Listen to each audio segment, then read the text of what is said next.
Hello dear students, welcome in ASC starter.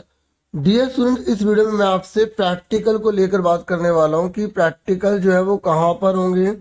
ठीक है, practical के कितने मार्क्स वगैरह लगने वाले हैं, और प्रैक्टिकल के बाद अगर हम बात करें कि कई बच्चों ने ये भी सवाल पूछे हैं कि क्या प्री बोर्ड के मार्क्स से जुड़ते हैं या नहीं जुड़ते।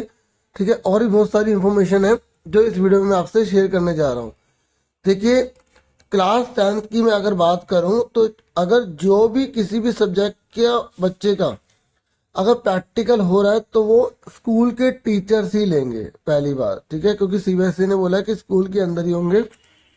ठीक है, और जो अगर शीट पर जैसे उनसे कुछ लिखवाया जाता है तो स्कूल ही उसको जो है मैनेज करेगा, स्कूल ही प्रोवाइड करेगा सारी फैसिलिटीज बच्चे को, बाहर से लेने नहीं आएंगे।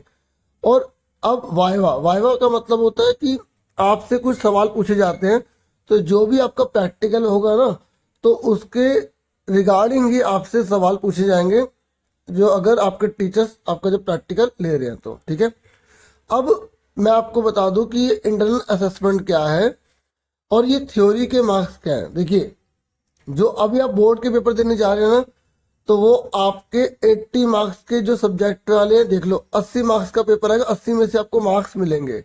अब जैसे ये म्यूजिक वाला है तो इसका थ्योरी का पेपर 30 मार्क्स का, इसका प्रैक्टिकल 50 मार्क्स का, तो इन बच्चों का प्रैक्टिकल इसका होगा। अब ये मत सोचना कि यहाँ पर प्रैक्टिकल वगैरह नहीं लिखे तो आपसे कुछ पूछेंगे नहीं या फाइल वगैरह नहीं। देखो, इंटरनल असेसमेंट जो 20 मार्क्स का ना, पता उस इंटरनल असेसमेंट में किस चीज़ के 20 मार्क्स हैं।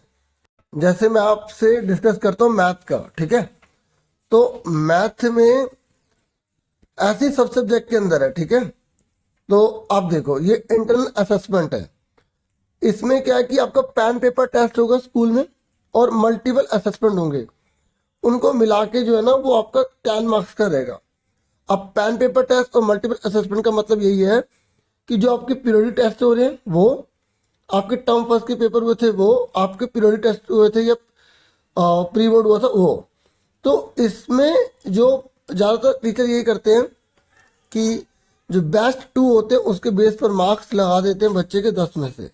ठीक है, जैसे अपने 3 हुए तो उसमें से बेस्ट 2 के लगा दिए। जैसे यहाँ पेन पेपर टेस्ट है और मल्टीपल असेसमेंट है, तो पेन पेपर में जैसे मान लो पेन पेपर में वैसे तो हर किसी में आपको आंसर लिखना ही है, तो जो पीरियोडिक टेस्ट हो रहे हैं उसमें से और प्री बोर्ड और टर्म फर्स्ट में से जो बेस्ट टीचर को लगे 5-5 में से उसमें से मार्क्स दे दिए, और पोर्टफोलियो आपसे बनवाया जाएगा उसके 5 मार्क्स हैं।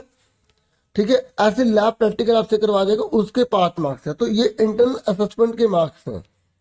तो मतलब आप ये मत सोचो जो आपके पीरियोडिक टेस्ट हो रहे हैं, इंटरनल असेसमेंट या जो भी आपके हो रहे हैं उसको आप हल्के में लोगे, क्योंकि अगर आप उसमें बहस करते तो उसके मार्क्स आपको मिलेंगे। ठीक है, इंटरनल असेसमेंट के अंदर कवर करेंगे। इसी में टीचर्स आपसे पोर्टफोलियो में या लैब प्रैक्टिकल में वाइवा पूछ सकते हैं। ठीक है, वाइवा का मतलब वही मैंने आपको बताया कि आपसे उसके बारे में क्वेश्चन पूछेंगे। मेन वाइवा का मकसद यही होता है कि क्या बच्चा जो बना कर लाया है या जो कर रहा है क्या उसकी नॉलेज उसे है। ठीक है, तो इसलिए ये होते हैं। अब एक बात और अच्छे से समझ लो कि जो भी ये 80 मार्क्स लिखा है ना, मतलब अब आप जो बोर्ड के पेपर देने जा रहे हैं ना, 80 मार्क्स में से जितने आप लोगों वो आपको मिलने हैं, मतलब उसमें कम या ज़्यादा नहीं होने वाला। जैसे अगर कोई बच्चा 80 में से 75 लाया तो 75 ही उसके रहेंगे 80 में से, और इंटरनल असेसमेंट में 20 में से जितने लाएगा वो आएंगे उसको। जैसे मान लो 20 में से 19 लाया और 80 में से 75 लाया, तो इसको जोड़कर जो मिलेंगे, ठीक है, तो वही उसको मार्क्स एक्सेप्ट करने पड़ेंगे। ठीक है, मतलब आप जो बोर्ड के पेपर देने जा रहे हैं उसको हल्के में नहीं ले सकते। ये नहीं कि आपके टर्म फर्स्ट के उसमें नंबर जुड़ जाएंगे या आधे आधे नंबर का हो जाएगा, ऐसा कुछ नहीं है। 80 में से आपको लाने होंगे। और ये जो है ना, थ्योरी के लिए कितने शीट्स मिलेंगे ना बोर्ड में आपको, वो बता रखे। जैसे मैथ्स के लिए आपको पता है कितनी शीट्स मिल रही हैं।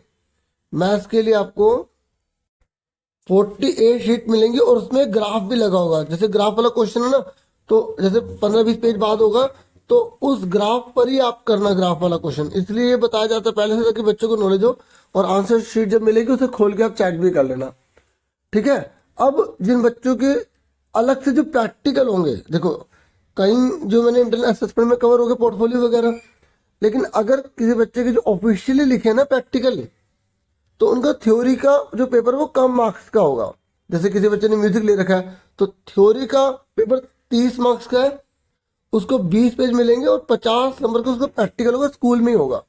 ठीक है, ऐसे ये सब्जेक्ट है। लेकिन अगर थ्योरी का 30 मार्क्स है तो आपको इसमें ज़्यादा टाइम नहीं मिलेगा पेपर देने के लिए। जैसे जैसे जिन बच्चों का 80 नंबर का है ना, उनको तो 3 घंटे मिलेंगे, लेकिन जो 30 मार्क्स वाला है उसके लिए पेपर का टाइम 1 घंटे का ही है। बाकी मैं एक बार चेक कर लूँगा बाद में दोबारा। ठीक है, तो देख लो किन किन चीज़ों के प्रैक्टिकल होंगे। ठीक है, आपको समझ में आ गया ना इंटरनल असेसमेंट क्या था। ठीक है, तो ये सारे हैं। देखो कंप्यूटर एप्लीकेशन है, इसमें 50-50। देखो कंप्यूटर एप्लीकेशन में तो 50-50 लिखा है, इसमें तो इंटरनल असेसमेंट के मार्क्स ही नहीं है। मतलब अगर किसी बच्चे का जैसे पीरियोडिक टेस्ट नहीं हुए, ठीक है, प्री बोर्ड नहीं हुआ, तो उसके मार्क्स है ही नहीं, हुआ या नहीं हुआ, मार्क्स है ही नहीं उसके।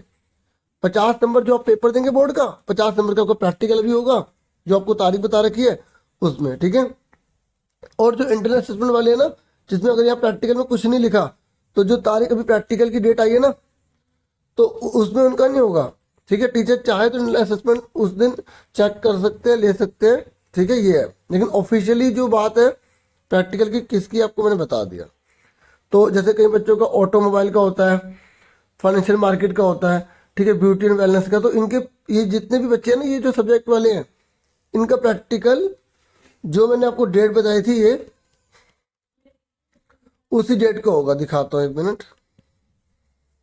ये प्रैक्टिकल की डेट देखो कब से स्टार्ट हो रहे हैं, 2 तारीख से स्टार्ट हो रहे हैं और 14 फरवरी तक रहेंगे। ठीक है, तो जब टीचर आपके डिसाइड करेंगे तभी आपके प्रैक्टिकल वगैरह होंगे। तो मैंने आपके बहुत सारे डाउट्स जो हैं क्लियर करने की पूरी कोशिश की है। ठीक है, तो कुछ बच्चों के कमेंट आए थे, वही मैं शेयर कर रहा हूँ। वैसे बहुत से बच्चों के आए थे, सबके तो नहीं कर पाऊंगा। ठीक है, आप सबको थैंक यू, शुक्रिया। और 10th का वाइवा भी मैंने आपको बता दिया कि जो टॉपिक होगा उसके रिगार्डिंग आपसे पूछेंगे, जो फाइल वगैरह बना के लेकर जाओगे। घबराने वाली बात नहीं है, कॉन्फिडेंस से करना, भले एक सवाल भी सही होगा, कॉन्फिडेंस से होगा तो अच्छे मार्क्स मिलेंगे। देखिए यही था आज की वीडियो में। और जैसे अगर आप पेपर की तैयारी कर रहे हैं ना, ठीक है, बोर्ड के किसी भी सब्जेक्ट की तैयारी कर रहे हैं, तो आप NCERT को जरूर करें। और एक बुक और होती है एग्जाम्पलर के नाम से, ठीक है, तो आप उससे अच्छे से तैयारी करें ताकि आपके अच्छे मार्क्स आ जाएं। ठीक है, बाकी मैं और भी स्कूल के रिगार्डिंग बहुत सारी वीडियोस लेकर आता रहूँगा। ठीक है, आपके और भी जो डाउट्स हो आप कमेंट कर सकते हैं। ठीक है, खूब मन लगा के पढ़िए और ठीक है सफल होइए। Thank you for watching and listening carefully. Take care all dear students.